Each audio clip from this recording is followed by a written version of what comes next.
Sup you beautiful people. Hope you've had a fantastic day. Welcome back to another new episode of What If Deku Joined the League of Villains. Don't forget to shower some appreciation onto the incredible author responsible for this fanfiction. The link is conveniently waiting for you in the description box down below. If you guys enjoy this what if, comment down below and let me know. And go ahead and check out other what ifs in the channel after watching this video. Before we get into it though, don't forget to subscribe and leave a like, and also share this video with your friends. So let's start this video. Once the meeting had concluded, the UA staff, police and several pro-heroes flocked to UA to find out what the commotion was all about. They were fortunate enough that the press wasn't able to follow this time, because they were only allowed out to find out about the meeting. Due to the events from earlier that day, the police and hero department issued a temporary curfew for civilians. In most cases, people would object to such a thing, but this time was an exception. They were terrified of what was out there, and for good reason. All Might had gone ahead to deal with the situation by himself, which no one, not even Endeavor, objected to. Upon arriving, they were greeted by Mick, who told them the villains were gone, much to their frustration. However, at Nezu's request, they inspected the entire campus and its facilities just to be safe. While the police and pros were doing that, the UA staff headed inside with Namasa, Ryo, and Chief Suragami. The higher-ups were busy making preparations for the raid, so they didn't come. Upon arriving at the staff room, the staff and the police sat down. Now that we're all sitting down, Nezu started. Yamada, I would like a full report of what went on here. Starting with who broke in here, how, and what were they after. It took only seconds for Mick to answer. I don't know either of them personally, but from what I heard, their names are Shino and Blade. They're assassins working for Hades, he explained. There was a tense silence between the heroes and police. Hades was here, of all places, and so soon after kidnapping their students. As for how they got in, I don't know how, but they did something to the security system that started setting off the alarms one by one. This was a distraction on their part. While we were off dealing with what we thought was the break-in, they snuck in undetected through the front gate using one of the student IDs. No one could argue against that analysis. If you thought about it, anyone could get in as long as they had a student ID or special pass. And since Hades had over 30 UA students with them now, they had access to that many IDs. If they did something to the UA security system, then that must mean Hades has someone with exceeding technological skills, Power Loader explained. Being able to implant our system with a virus, there are very few people capable of such a feat, especially since we got it upgraded today. True, Nezu softly agreed. I can think of only a few that could do such a thing. That aside, on to the more important matter, Yamada, what were they after? Mick stared at them for a couple of seconds before finally answering. Even he was surprised when he found out. It was Midoriya they were after, Mick finished. They were sent here to capture him and bring him back to Hades on Shiro's orders. The reactions of the UA faculty and police were mixed. Some eyes whitened in either shock or surprise, others stared at the table uncomfortably. In cases like Nezu and Surugami, they kept a calm, emotionless expression. Ryo just flat out groaned. You have got to be kidding me, he complained. It's like that kid is literally a magnet for danger. Yagami, Midoriya didn't exactly ask for this to happen, Namasa chastised. It just did. Much like the other times. Ryo bit his lip and kept silent. Namasa had a point. What kind of person would ask for that? Well, an insane or masochistic person who got a thrill from the sense of danger and the thought of actually dying might. He didn't think Izuku fell into the insane category, though it was up for debate, or the masochist category. Okay, so he did think the boy might fall into the masochist side because of how much pain he had physically been dealt. However, he kept his views to himself. Is Midoriya alright? Nezu asked, concerned. He got injured pretty badly, Mick answered. Recovery girl, who's currently treating him, will give you the full details. He was bleeding a lot though and had several other injuries. Shota and the old woman had been furious about it. It seemed like one chaotic event after another today.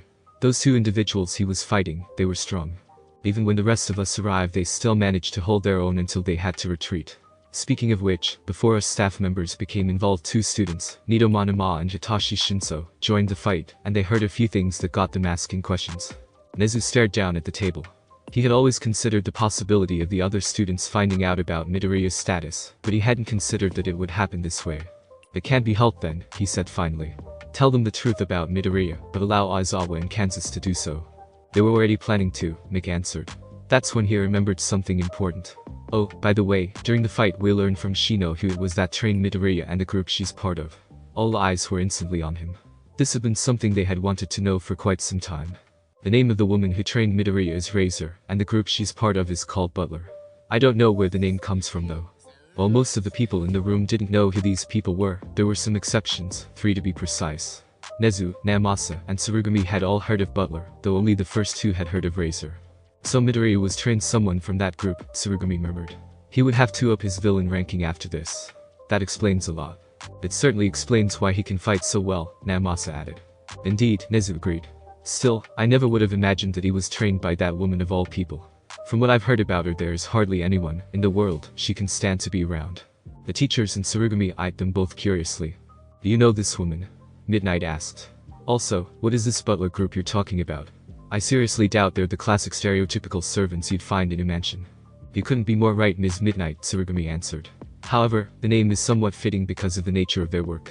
You see, Butler is a mercenary group made up of several highly trained individuals that go out and perform various jobs, ranging from kidnapping, protection, assassination, thievery, rescue, military, the list goes on. Their main recruits are children that are either orphaned or runaways from home. Well, they're there given extensive training in body, mind, and quirk, and they are taught to survive by themselves. They are neither heroes nor villains, yet they take on jobs from both and various other individuals. We police have hired them on occasion when it came to a job that hero couldn't do for us. And they have always been successful. The heroes had mixed feelings about it. Working with such a group, they didn't know whether to support the act or condemn it. It wasn't their way, but the police weren't heroes. They had their own way of doing things. However, the fact that heroes occasionally hired them stunned them. They weren't supposed to rely on others aside from the police and other heroes, yet they still did it. The situation must have been truly desperate for them.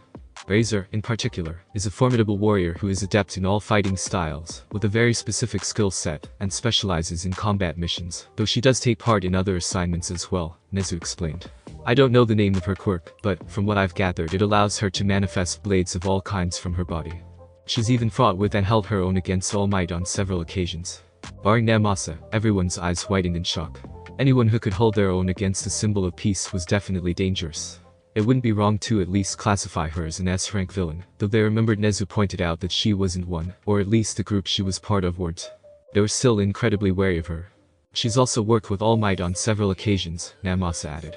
He didn't know the full extent of their relationship, but he knew this much. From what he's told me, the two of them are friends. That surprised most of the people present. He trusts her when they're not on opposing sides. Furthermore, he told that there is almost no one she doesn't hate and can bear to be around, even less when it comes to friends. All Might falls into the friend category, and it seems Midoriya falls into the presence tolerated category. No one quite knew how to respond to that, though response may not have been necessary. We can discuss Razor and Butler later, because right now we have more pressing matters to attend to, Nezu declared. He turned his attention to Mick. Yamada, please give us a full description of the attackers, their skills, and how their battle went. Leave out nothing. Mick nodded. Nezu was going to love this, especially when he got to the part where Midoriya was sent crashing through a window. There was also the matter of how damaged the cafeteria was. Lunch Rush was going to be furious when he found out. He truly did love that section with all his heart. Hades. Children's section. After returning from watching Bakugo's brutal fight with Shiro, the students of 1A were faced with a barrage of questions from Class 1B. Seeing that it was pointless to keep it from them any longer, they explained Izuku's situation. Tenya, Ichako, and Mina did most of the talking. Mina was especially vocal when she revealed that Izuku was the villain she was talking about earlier, much to the students' shock. They explained why he was in the hero course, and why his status was kept a secret. While 1B did understand this, some of them were still angry that they hadn't been trusted with the knowledge of who they were attending class alongside, even from their own teacher. I can't believe the teachers, especially Kansas-sensei, didn't trust us with this, Tagiro growled. What? Did they would think we would just go and start blabbing about it to every random person we came across? I agree with Kamakiri, Niranjuki said, albeit with an uncomfortable look. Though I can understand why they still should have been honest and trusted us with this. We would have understood. Several 1B students murmured in agreement with each other. Only one was adamant about the subject, however. Guys, I understand that you're upset, I am too, but if you think about it, it was the best course of action, Kendo defended. Information is vital and important as that would be kept to as few people as possible. What's more, Midoriya, while he may be in the same course, he is not in the same class as us. Therefore, we weren't in the need-to-know section, unlike Class A who was living under the same roof as him. They were told because it was necessary for them to know. And if we should have been told, then the entire school may as well have been told. Once she had said that, some of her classmates shut up. There were others who had their own opinion, and they weren't from UA. I must confess, it's a pretty clever strategy, Saiko admitted. She was somewhat intrigued by this teenage villain as well.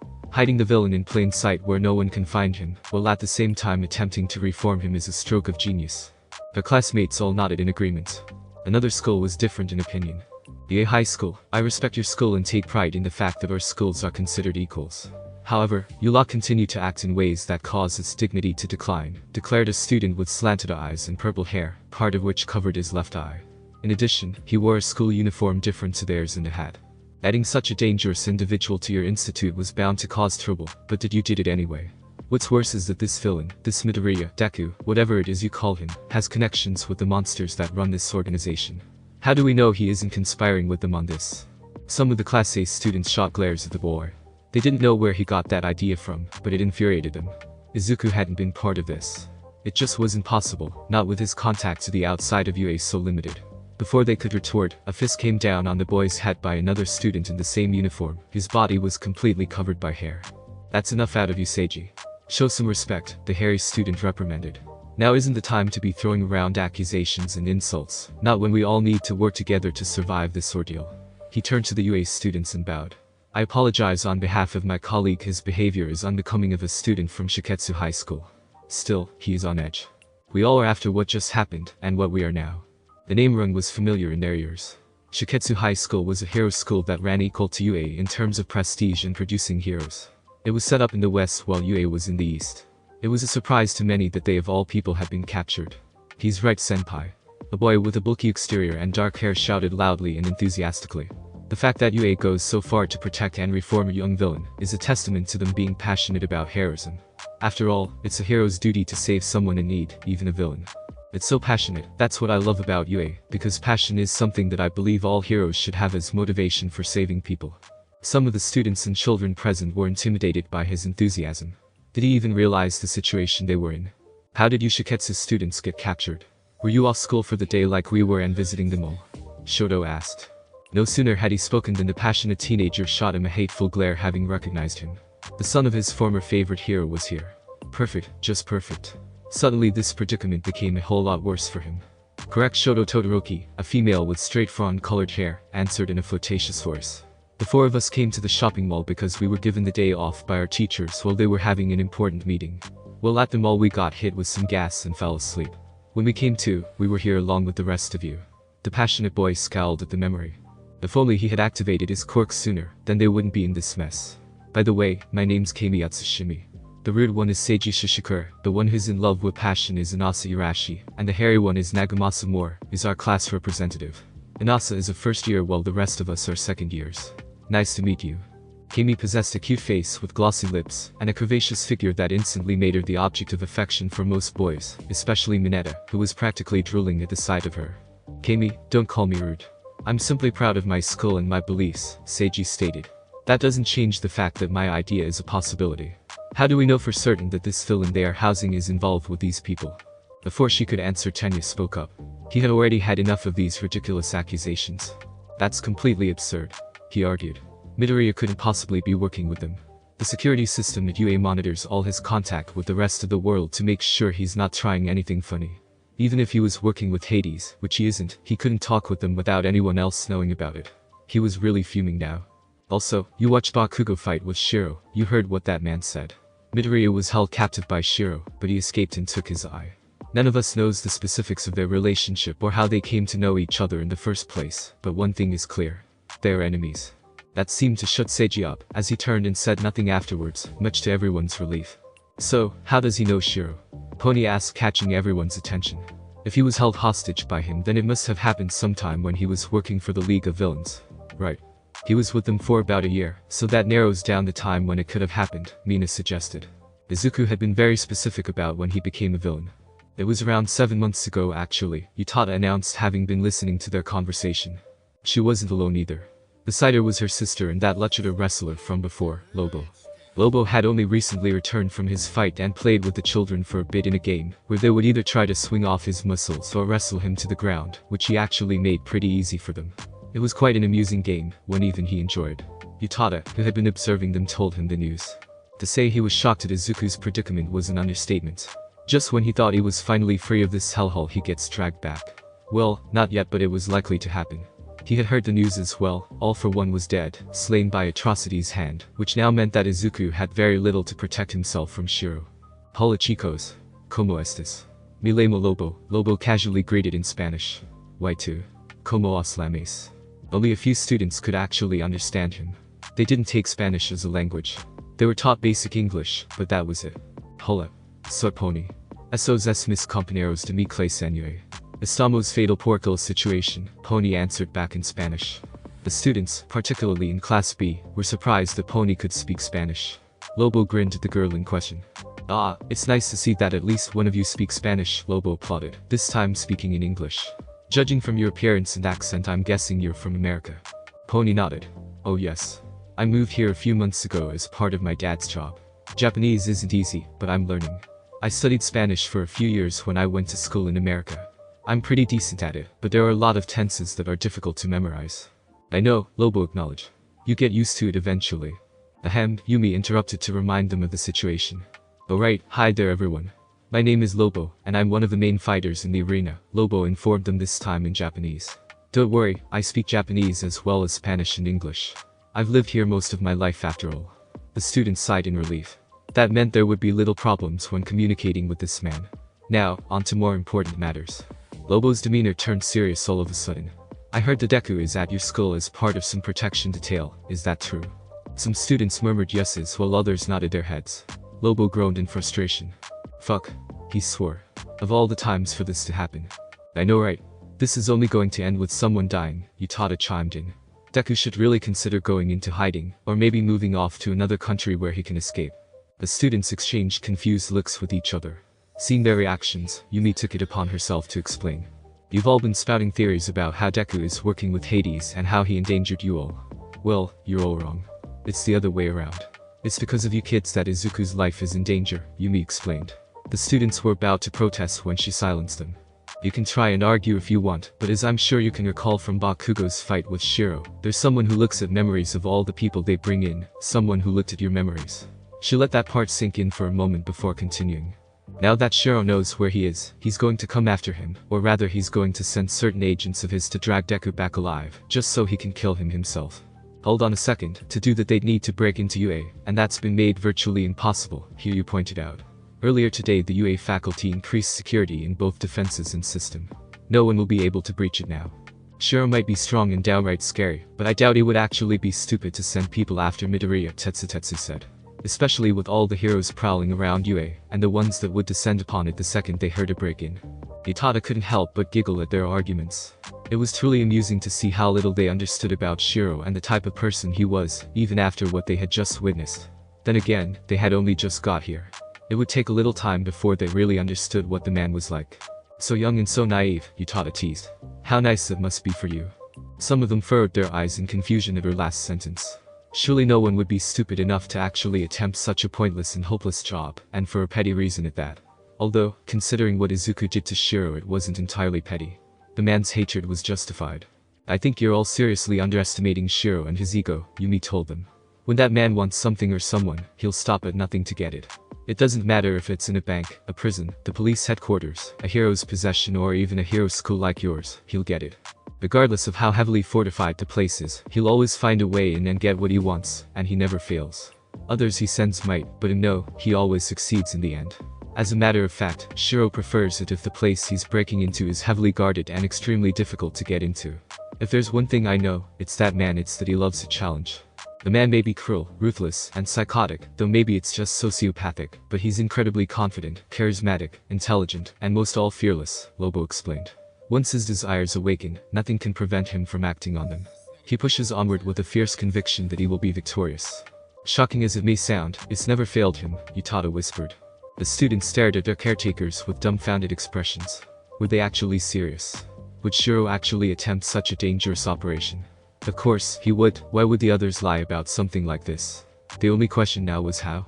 How was he planning on breaking into UA? It wasn't the sort of plan that you could come up with overnight. It would take a few days, if not weeks at least, before going through with it. Elena, who had been remarkably quiet throughout the entire exchange, finally spoke up. She'd been listening long enough to figure out Shiro's plan. I'm guessing Shiro sent people out during his fight with Bakugo, she announced, garnering everyone's attention. It would make sense after all. How come?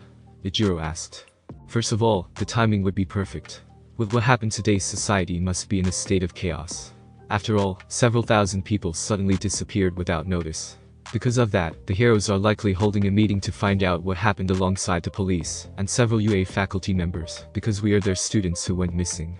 As such, the school won't be as heavily guarded. What's more, because there's already been an attack today, they won't expect another one so soon, especially on a place like UA. The fact that they've got high security will cause the teachers to lower their guards, make it easier for others to infiltrate, Elena explained. The others listened and started thinking. Her reasoning did make sense. Now, about the people who have gone after him. It is likely Shiro would have sent very few people to capture Midoriya. A job like this is one he'd want to be done as discreetly and quickly as possible. Considering this organization's reputation, I would imagine that you would have sent highly trained and skilled individuals to get the job done. Tell me, am I warm? She was sent a couple of nods, much to her own satisfaction. However, here comes the tricky part, and that's actually breaking into UA. To do that, you need to first get past the front gates, which is quite easy once you have a student ID, like ours. However, you aren't out of the woods yet. The teachers are probably monitoring who comes and goes, so you need a distraction to get by, as well as something to locate Midoriya. I'm guessing that's where Ms. Rika comes in next, by providing certain gadgets or devices, like cameras, bombs or even computer viruses to handle those issues. You weren't just bragging about her skills before, were you? You were warning us about them. Once that's done and out of the way, you can get and find Midoriya, though success still isn't guaranteed, since he's not likely to go without a fight. So, tell me, am I right or am I wrong? The reactions of everyone present were mixed. Most wore dumbfounded expressions. Others let their jaws drop open in complete and utter shock. Inasa had an idiotic expression where he was smiling and looking both shocked and surprised at the same time. Seiji held a stern expression, yet at that moment he felt a deep level of respect and admiration towards this woman. For she was a student of UA that deserved respect, his respect, and she now had it. Damn, was all Obo could think. Oh my, Utada mused. What smart girl, and a lovely one as well. She's definitely a force to be reckoned with in terms of intelligence, though her physical capabilities remain unknown, Yumi realized. Shiro's definitely going to put her to good use. No doubt he'll want her talents in an area where she's suited for it. Elena shifted uncomfortably. Judging from the looks on Yumi, Utada, and Lobo's faces, she had gotten it right all in one go, something she really hadn't meant to do. Whoa, Kitsune murmured. You're really smart, Yosei complimented. What's your IQ? 200. Kai asked incredulously. Elena twirled some of her hair playfully in an effort to distract herself. Thank you. My family are a military one, so academics and self-defense are stressed. Mama is quite insistent on it, though is a bit more laid back. As for my IQ, it's 135. That earned her several shocked gasps. That was the usual reaction she got whenever she told people the truth.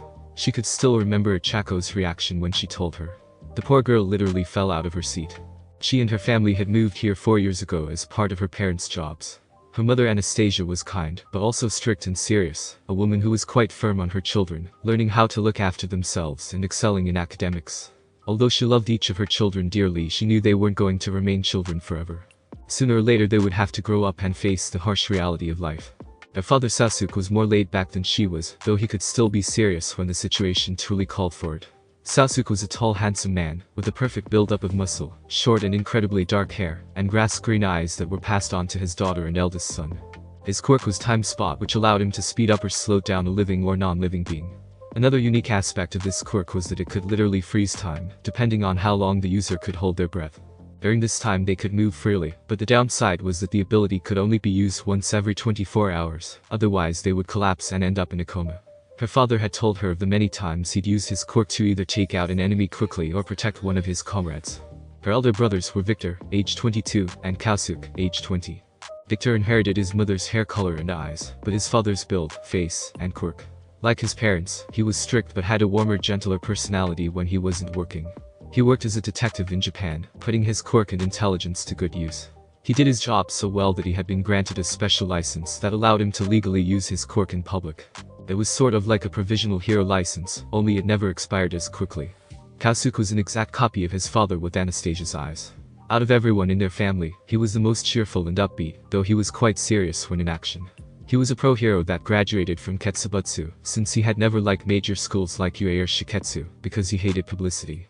He became a hero because he legitimately wanted to save people, not for the usual reasons. His quirk was called adaptation, where he could adapt his body to any environment to survive. He could breathe underwater, make his body immune to poison of any kind, and even survive in space. He could choose how he wanted to adapt as well. For example, if a building was on fire, he could change his body to stone to take on the flames. Elena, age 16, was the youngest. She excelled in all things academic related and was multilingual as well, having been able to speak Russian, English, Japanese, Spanish, and Korean fluently. She always loved studying languages, ever since she was 3. Regarding her view of her heroes, it was mixed. The girl here is correct, Lobo stated, sounding impressed. My name is Elena, Elena informed him. Lo siento, Lobo apologized. Está bien, Elena replied. The students and children were now beginning to wonder how many languages she spoke. I don't think we should be focusing on Midoriya right now, Manga Fukudashi admitted. He's a UA and we're here on our own against an entire organization. Manga's got a point, Kinoko supported. We should focus on our own situation and what we can do about it. What can we do? Kajiro asked uncertainly. Is there anything we can do? Koda added. The students started murmuring among themselves. Enough, Elena commanded with authority. Squabbling amongst ourselves will do us no favor whatsoever. We need to think about this logically and strategically. That earned her several looks. She sighed deeply as she knew she would have to explain everything to them. First of all, there's nothing we can do, at the moment anyway. Take a look at where we are. We are in an underground facility that is God knows where. To add to it, we have no idea how big it is or how to get out. It could be a maze for all we know, and wandering around it aimlessly would be a surefire way to get lost, and in an even worse situation. When I say worse, I mean worse. We don't know who lives down here and doubt any of you want to find out. There's also the matter of these colors, which can shock and kill us at any given time. Considering how they are made, they likely have some tracking function in them to let our captors know where we are when they need it. So, for the time being, I suggest we go along with this little scheme and gather what information and resources we can if we want to escape, Elena explained. So far she had gotten emotionless reactions, but what she said next was likely to start some uproars. Now, regarding the matter of heroes coming to save us, don't get your hopes up. The heroes have no idea where we are or who is down here, and even if they do, they'll need to form a plan before attempting a rescue. To just waltz in here, the enemy's territory without a proper plan would be suicide. And even if they do succeed in that part, there's no guarantee that they will win, there is always the chance they could lose. Just as she anticipated, there were some negative reactions. And it wasn't just from the students, it was from the children as well. What do you mean the heroes won't win? One cried. Of course they'll win, they have to, another yelped. They're heroes. And with All Might backing them up, there's no way they'll lose, Mineta bragged. For once everyone was in agreement with the purple-haired and perverted boy. He never loses. He's undefeatable. Elena rolled her eyes. But she had 100 yen for every time she'd heard that she would be a very wealthy woman. She couldn't even count the number of times she'd heard that in this country. All Might was cool, All Might was incredibly strong and fast. He won all his fights with a brilliant smile. He was the #1 hero, the great symbol of peace. She got it. She didn't need to hear it 24/7. And? She answered in a cold, accusing tone of voice. Her response earned her confused looks and glares from the people around her. Surely this girl wasn't serious. All Might losing, that just wasn't possible. Elena stared coldly at the group around her, waiting for an answer. When she didn't receive one, she gave an answer of her own. That means absolutely nothing to me. Yes, All Might has won every single battle he's been in. However, just because he has won every fight up until now doesn't mean he's going to keep on winning forever, Elena pointed out. The students and kids were about to start arguing again when Lobo silenced them and insisted on letting her speak. Now, I want you all to get this through your thick, simple-minded skulls. All Might is not a god, he is a man. And like any other man, he can be injured, he can bleed, and most of all, he can die.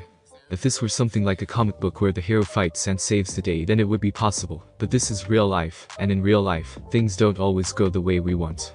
The students and children froze upon hearing that. Elena wasn't wrong about that. Most of the time things didn't go the way they planned. And if you take the fact that All Might has gotten weaker over the years into account, the odds of him winning are close to impossible. What do you mean he's gotten weaker? Aoyama asked, confused. Elena rolled her eyes. Of course, they wouldn't research it. Why would they? After all, they thought the man was virtually indestructible. I mean what I said. All Might has gotten much weaker over the years he's been a hero. When he started off as a hero, he had an unlimited amount of time to act as one. Then 5 years ago something happened that lessened his time to around 3 hours a day. Then there was the USJ incident where it lessened to less than an hour, Elena told them. Do I need to go on? The silent response was all she needed. Her speech had a deep impact on everyone. Class 1A started to feel guilt at what had happened to All Might, as it was because of them that he had lost time. It was all because he had protected them at the USJ. Class 1B was worried about what they were supposed to do now. Everything was as Elena said. Even if the heroes did find them, there was no guarantee when it would happen, and no guarantee that they would actually be rescued, because if they were going to fight here, then Hades would have the advantage. They would need to play along for now and try to work out a way to escape. The students from Shiketsu were of the same opinion, though one was feeling slightly different. The children who had been captured were nervous and frightened. They didn't want to be here, they wanted to go home, they wanted to be with their parents. However, what truly frightened them was what Elena said about how there was a chance they wouldn't be saved. If that were true, then they were trapped here, forever. It was the worst thing that could have possibly happened to them. Children such as Yasei and Kitsune knew those looks on their faces. They had warned them years ago when they were captured. As much as they wanted to comfort them, they knew that the newcomers would have to grow up and accept it just like they did. They had wanted to be saved once, but as the years went on, they grew tired of waiting and accepted their lives here. It was sad, but it was true. Yumi and Lobo had been eyeing two students they thought they could train in their quirks. Well, maybe not train, but teach them a few things. Guys, Kota called out shyly. All eyes were instantly on him, causing him to blush with embarrassment. He wasn't used to this much attention. Does anyone know where Jiro, Fumikage, and Yorirozu are? Everyone immediately started looking around for signs of the 3-1A students, but to no avail. Now that you mention it, I don't remember seeing them here at all, Mina admitted. Were they even with us when we arrived? Ojiro asked. The last time I saw them was at the mall where they were fighting against that brown-haired man from before, Tanya explained. I thought they were brought here with everyone else. Everyone started to get worried. They hoped they hadn't done something like try and escape. That would only end badly for them. The man you're thinking of is Atlas, one of the elemental assassins, and one of the nicer folks in this hellhole, Lobo announced. I spoke with him earlier and he told me that those three got away. The earphone girl did something to the floor that caused it to collapse and them to fall down it. He doesn't know if they survived though. That made some of Class 1A feel a bit better. That meant those three could tell the police and heroes about what happened. It also meant they wouldn't have to endure what they were going to go through. Enough about that, you've been through a lot today, so I suggest you get some rest, Yumi urged them. You'll need your strength for tomorrow. We've arranged your beds and we'll be bunking with two, a process which was done randomly and can be changed. The students understood and prepared to move in when Yumi called out to Shoto Todoroki and Meizo Shoji. The two stopped upon hearing their names. Todoroki, please come with me, while Shoji, please go with Lobo. There are some things we'd like to discuss with you if that's alright. Please don't ask questions, we'll explain when we get there. Instead of arguing, the multi-arm and the dual-haired boy just went with them. Inasa flashed one last glare at Shoto, before looking at the board to see who he was sharing with. The second he did, he felt an incredible urge to unleash a gale force whirlwind. Why? Because the person he was sharing with was none other than Shoto Todoroki. Just when he thought things couldn't get much worse. The covery girl's office. Ow, Izuku moaned. I know your quirk is draining, but I didn't think it was that much. Well, what did you expect? Recovery girl retorted. My quirk stimulates your healing, but healing takes energy. The fact that you're still conscious right now is impressive considering the wounds you had. Aizawa rolled his eyes at that last part.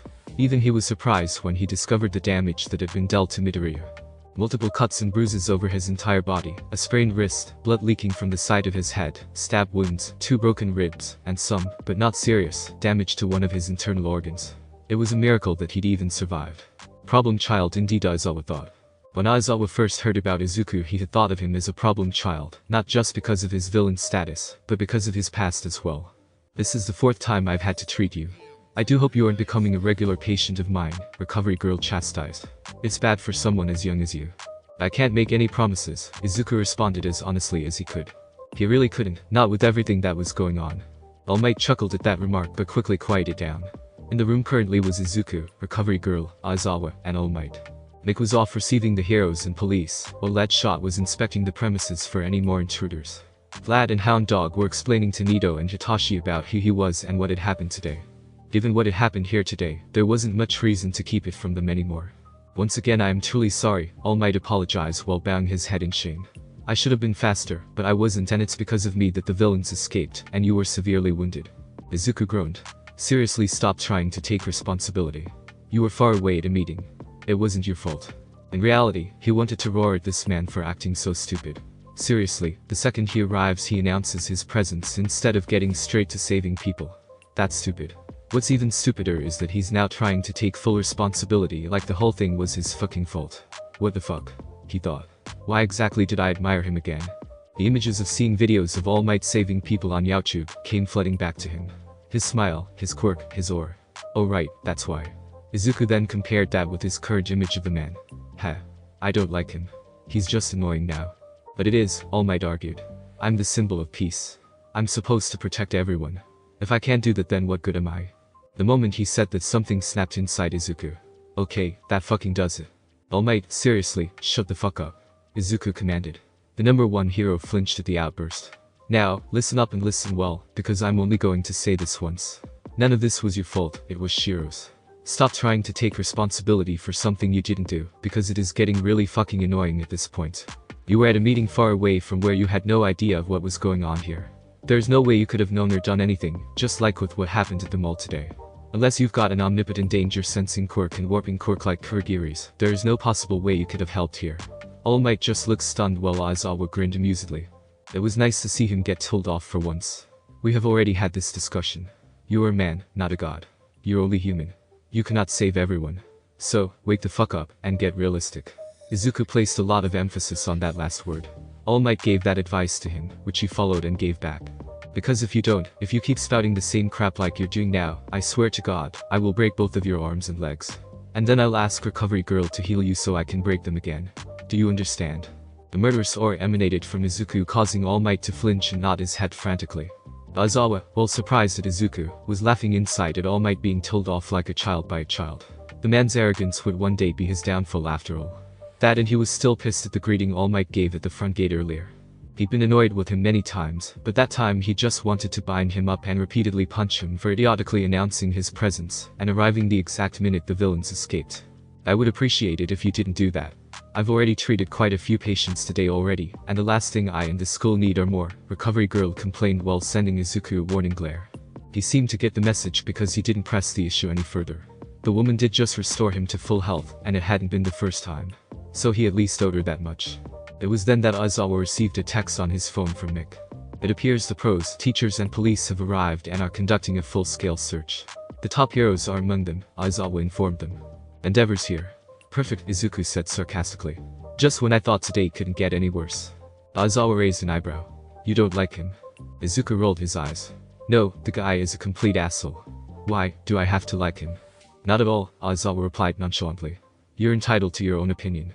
Izuku stared at him for a moment. Do you like him? Aizawa returned Izuku's stare with an emotionless one of his own. Do I have to? Izuku didn't answer. He'd heard all he needed to.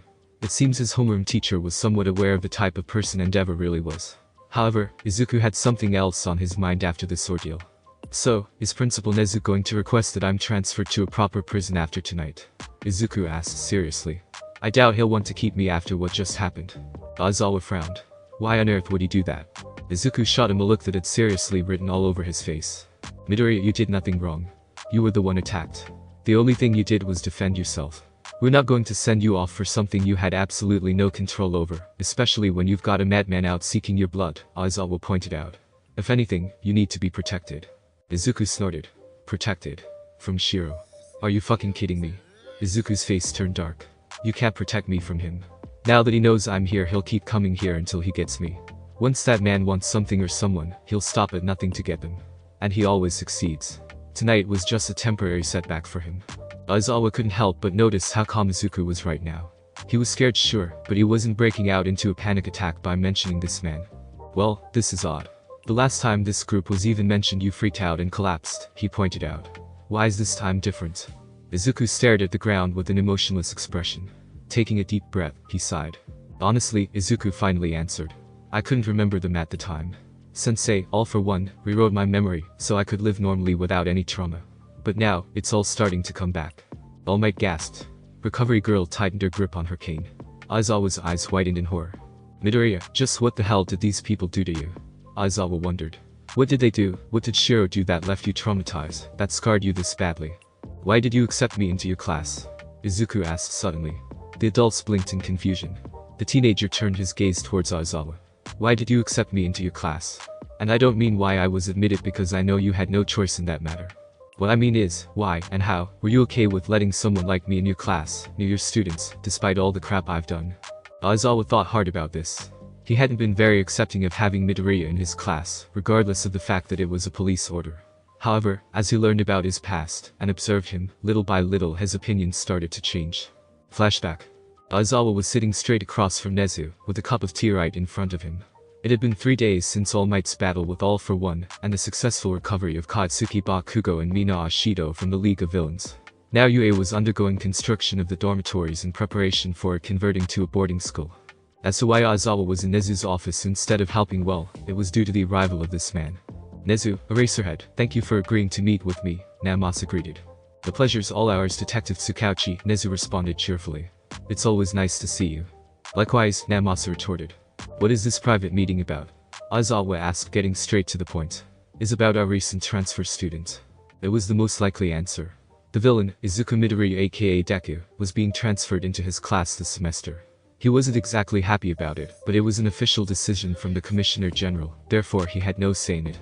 He understood why it was happening, but he still didn't like it. The villain was a villain after all, and this one was particularly dangerous, having defeated Bakugo on his own and fought against Inomu. Although, he was genuinely surprised and grateful when he heard that he aided and defended 3 of his students on separate occasions. Surely enough, that was an indication that he wasn't all bad, he still needed to keep his guard up. Yes. In regard to Midoriya's recent transfer here, we felt the need to inform you about his past, to give you a better understanding of his personality, and his relationship with Katsuki Bakugo, Namasa explained. Aizawa leaned forward. This had been something he was curious about ever since he first heard of it from Nezu. I'm all ears. Namasa nodded and wasted no time in explaining. Izuku Midoriya, aged 16, was born to Inko and Hisashi Midoriya. For the first 4 years of his life, he lived a relatively normal childhood, until he was outed as quirkless and everything changed. When word got out, other children started to bully him relentlessly. In particular, Katsuki Bakugo was his primary tormentor. Aizawa's eyes widened slightly. He had always suspected Bakugo may have bullied others, his obnoxious attitude showed it, but he didn't really believe it. He gave Midoriya the name Deku, an alternate reading of his real name, that meant both helpless and worthless. Aizawa frowned, not liking the sound of that. He despised bullying, viewing it as nothing more than a cowardly act of villainy committed by others. He should know better than anyone, after all. When he was younger he was bullied by others because of his quirk, among other things. Most people didn't think it was suited for being a hero. Oh, how he reveled in proving them wrong. It did explain where his name came from. Most heroes and villains usually took on a name that had a significant meaning to them. In Midoriya's case, it seemed to represent the abuse he had undergone for years. They explained Izuku's abuse, his dreams, and later Bakugo's suicide baiting, which became the most shocking part of the conversation. Aizawa remained silent. There were no words to describe how he was feeling right now. A few words such as rage, sorrow, and horror came to mind. But honestly, he was in a state of disbelief. Aizawa had grown used to Bakugo's arrogant and aggressive nature, but he never would have thought that he could be that cruel to another person. Telling someone to just kill themselves just like that is crossing a line they could never come back from. It was twisted and just downright evil, regardless of whether it had been meant as a joke or not. Granted, he had been changing, but that didn't justify his behavior. I should expel him, Aizawa whispered, his voice cold and unforgiving. Or at the very least discipline him. I wasn't going to tell the other teachers about that detail because they will not be his homeroom teacher, Nezu said. I'm sorry to say this, but we can't expel him, not for things he did before his life as a UA student. Aizawa said nothing. He wasn't wrong. What he did before he became a student here wasn't their responsibility. That said, just what kind of school did he go to that would condone this sort of behavior? They then explained how Izuku joined the league, along with his duties and morals. Aizawa was surprised to learn he created Achilles. It was a new type of drug, not like Trigger but more dangerous. It could enhance the user's various abilities including their quirks, but at a heavy price. After the effects of the drug ended, the user was left in a state of helplessness and weakness. He never would have thought it was made by a kid. They taught him how to fight. Aizawa questioned. We don't know. He wouldn't say. All we know is that it's a woman and she left the league when All for One died, Namasa replied. There was also Stain, but that was only for a week. Aizawa didn't even bother asking. As a matter of fact, he didn't even want to know anymore. He had everything he needed.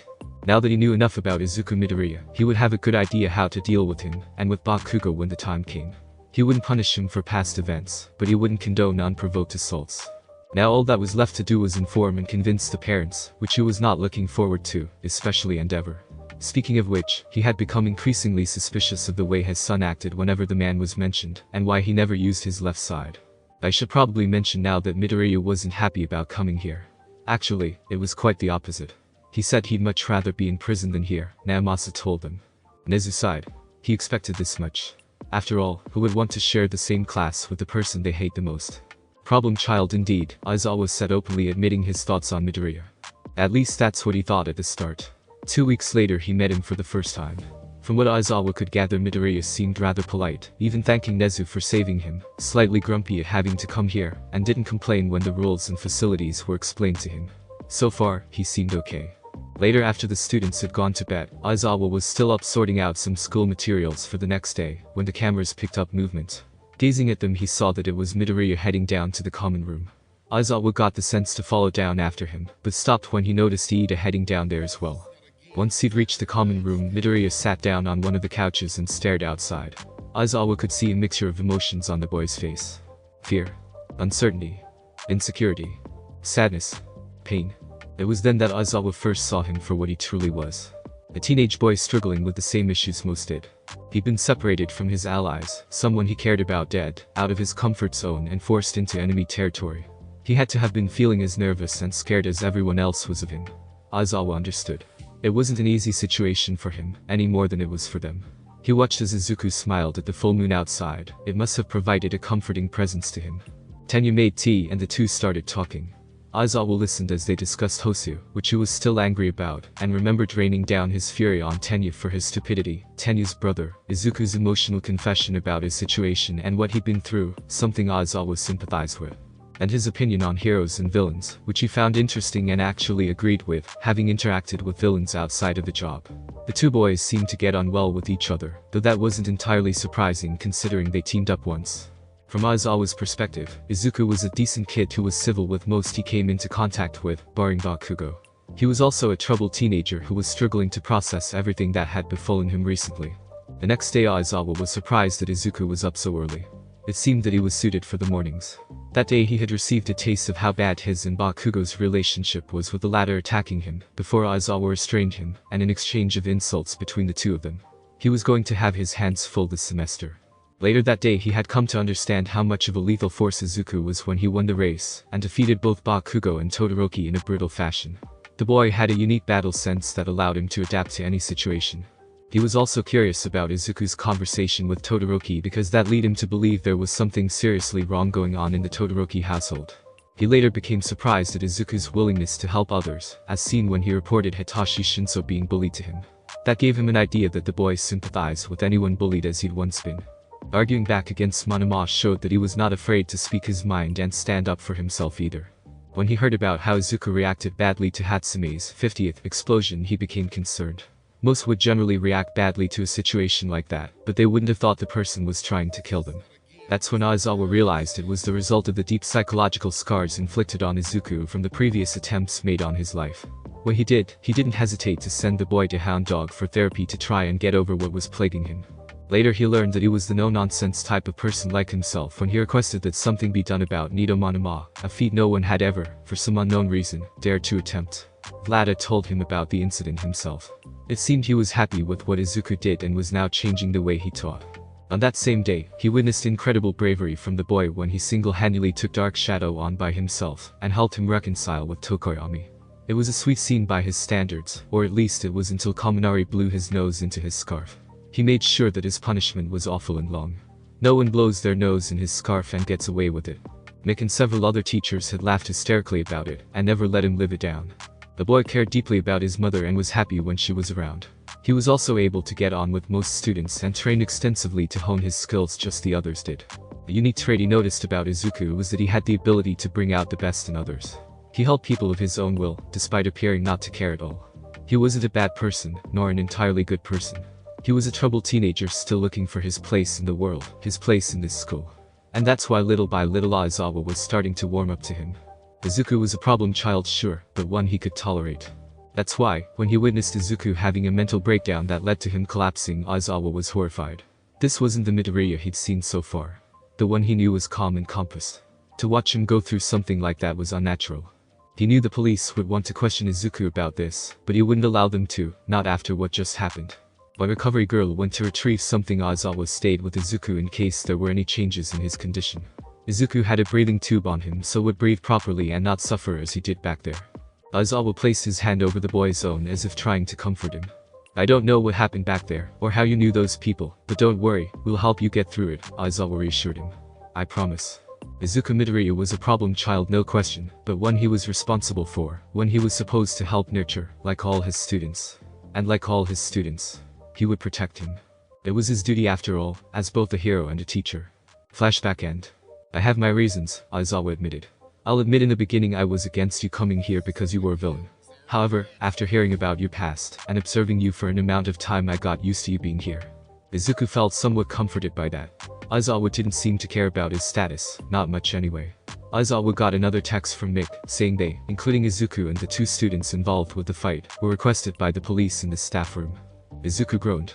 He knew he would have to answer questions eventually, but he didn't think it would be this soon. Sighing in defeat, he decided to go along with it because it was better to get it done and out of the way. Hades. There were several terrified whispers that were spreading among the thugs and slaves that worked for Shiro. Aside from being terrified, their whispers were also shocked as well. Hey, did you hear? Shino and Blade failed to capture Deku. Seriously, those two. They should have been more than enough to bring him back. I know, right? I heard Shino held back or something. I heard the pros arrived before they could do anything. What's going to happen to them now? Do you think Shiro will kill them for failing? No? He'll probably torture them first. You're right there. Word of Shino and Blade's failure had spread like wildfire through the underground. The result had been so unexpected. Those two never failed, or rather they didn't normally. While Shiro was likely to be furious with them, there was one in particular who was punishing them. Blade screamed in agony as he was confined by a beam of orange light. The heat from it was just unbearable. Shino gritted her teeth and remained silent as she was confined by a beam of blue light. Unlike the other beam, this one was cooler, much cooler. She glared at the woman who was putting her through it. Is it the best you can do? Shino challenged.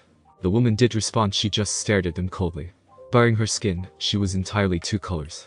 Her left side was amber orange, while her right side was powder blue. Her hair stretched down to her waist and was quite silky. Her face was rather beautiful as well. She wore a leather jumpsuit of the same colors which Rika designed a few years back. Each side allowed her to absorb the energy each of her sides could. The woman in question was Nico Tsukiyama, Shiro's right-hand woman. She was a dual quirk user like Shoto Todoroki, but much more powerful. Her quirk was half sun, half moon, which allowed her to absorb energy from the sun on her left side, and energy from the moon on her right side, and control it in whatever way she saw fit. Oh no, Nico responded in a soft, cold voice. The real fun has yet to begin. Nico was completely loyal to Shiro. Ever since he had taken her in as a child and taught her how to survive, she had obeyed his every command without question, and punished those who failed or opposed him. She was about to increase the pressure when a hand on her shoulder told her to stop. That's enough, Nico, you don't want to break them now, do you? Shiro asked teasingly. They failed you, therefore they deserve punishment, Nico retorted without hesitation. If you had sent me instead, I would have succeeded. Shiro chuckled at her statements. Nico had always been a difficult person, quite loyal as well. Always eager to help him when he needed it. Funny, Kyoto and Volcano thought the exact same things about their teams, Shiro mused about his subordinates. However, I didn't send Shino and Blade to UA to capture Deku. I sent them there to test him. And they did beautifully. The kid managed to fend them off all by himself. I'm impressed. Shino's eyes widened. Shiro didn't care if she failed or not, because he had gotten what he wanted. Shiro noticed her reaction and grinned at her. Sorry for lying to you, but I knew that you wouldn't go all out when you met him. Why do you think I didn't tell you to do it? Shiro asked. Shino glared at him but said nothing. Nico released her hold on the two, and Blade started panting heavily. Anyway, that's not important right now. Deku will be dealt with soon, but first, we need to deal with the raid that the heroes and police are going to attempt here in a few days. I heard from Robin, Shiro explained. And I want to give them a proper greeting. Robin was the only child he actively used in his schemes. The girl's quirk allowed her to transform into the smallest animals and insects that existed in this universe. While others may have looked down on such a quirk, he saw its potential and great value. Why, a quirk like that was perfect when spying on his enemies. So don't worry, everything's in place, Shiro said. So, for now, I'm going to focus on my young new arrivals. He pressed a button on his phone, and an image of Elena appeared. Especially this one. She's caught my interest. Don't let her looks fool you, she's a dangerous one. And with that, Shiro pressed another button to summon his most trusted subordinates to him. Nico was right. The real fun was only just beginning. Lobo. Lobo led Meizo to a separate room which looked more like a gym with all the right training equipment. At the center was a square ring, the kind you would only see in boxing or wrestling matches on TV. Lobo stopped walking and turned to face Meizo. I'll cut the chase, I'd like to train you, Lobo announced. Why? Meizo asked automatically. I'm not mad or anything, just why me? Your friends have quirks that exhibit unique abilities that they can adapt to a fighting style and use to their advantage. Yours, however, gives you extra body parts that you can utilize in a number of ways, yet you don't have a fighting style. As such, I would like to teach you luchador wrestling to give a better chance when fighting in the arena, Lobo explained. So, what do you say? Meizo thought about it for a minute. Lobo wasn't wrong, unlike the others, he didn't have his own fighting style, he'd hardly been in many fights, to begin with. And his family, well, for certain reasons they couldn't train him. His cousin wanted to and had taught him a few techniques, however, because of his job he did not have the time to. His quirk was useful for tracking, and he was quite strong, but he didn't have his own fighting style. However, if he was to survive down here, if he was going to protect his classmates, then he needed to get stronger. Lobo had seen what his quirk was capable of, it was perfect for wrestling because it gave the user an advantage. When do we start? Meizo asked. Now, Lobo responded. Yumi. Yumi led Shoto down to an area with a large space of water. One could have called it a mini lake. Wasting no time, Yumi dived in, much to Shoto's confusion. When she resurfaced, Shoto noticed her lower half was gone, and her clothes were replaced by something else. Yumi had a blue large-scale tail with a matching top. In short, she looked exactly like a mermaid. Shoto stared at her stunned. Mermaids were myths, but she looked like the real deal. Yumi laughed at his expression. It wasn't the first time someone had reacted that way around her. Well, Todoroki, as you can clearly see, my quirk is mermaid, which lets me become a mermaid when I come into contact with water. I can breathe underwater, swim really fast, and communicate with sea life to a certain level. I can also control water and its states to a high level, she explained. It's why I'm a guard in this place. Shoto was impressed. This woman was powerful, no question. There were very few quirks that granted them that many abilities. I'm going to be honest with you, I see similarities between our quirks, which is why I'd like to teach you some new ways to use yours. Would you like that? Yumi offered. Shoto thought about it for a minute. He would like to get stronger. Especially now that he's accepted his fire. It was his, not his father's. He would use it how he saw fit. I'd love to. Please train me, he requested while bowing his head. Yumi smiled. An answer without hesitation. I like that. We'll begin shortly. Shoto stared at her confused. My sister is going to start singing shortly, and trust me, you'll want to listen. She really knows how to brighten up this dark place. Even Shiro likes her singing. It was true. The Lord of Hades loved it when Utada sang. There are speakers all over Hades for everyone to hear it. Utada's quirk is song. When she sings, music for that song plays for everyone to hear. It can even influence emotions to a certain degree. Shoto was curious and decided to listen. Utada. Alright, boys and girls. You've had a long and hard day. So now, in honor of your arrival, I'm going to sing. Please listen up and enjoy, Utada announced. There were cheers from the children who loved it when she sang. The students were confused but said nothing. And so, Utada sang. Insert song. Face My Fears by Utada Hikaru. Breath should I take a deep, faith should I take a leap. Utada sang softly. Her voice was high and absolutely beautiful. She sounded like an angel. For some unknown reason, music started playing. The citizens of Hades stopped what they were doing to listen. So it was that time already. Shiro stopped to listen as well. Utada was a nice addition to his group, a nice change from the usual types. Let me face my fears. Utada continued to sing. The song had become faster and more intense. People were dancing. The kidnapped victims were happy for the first time that day. Utada didn't just sing that song because it sounded nice. She sang it because she hoped the children would apply it to the coming days when they fought to survive. She prayed they would survive. Thanks for listening. I do hope you enjoyed. If you want the next part of this video, like, subscribe and comment down below, and turn on the bell notification. And also check out other videos that I have created and enjoy. See you in the next video. Peace.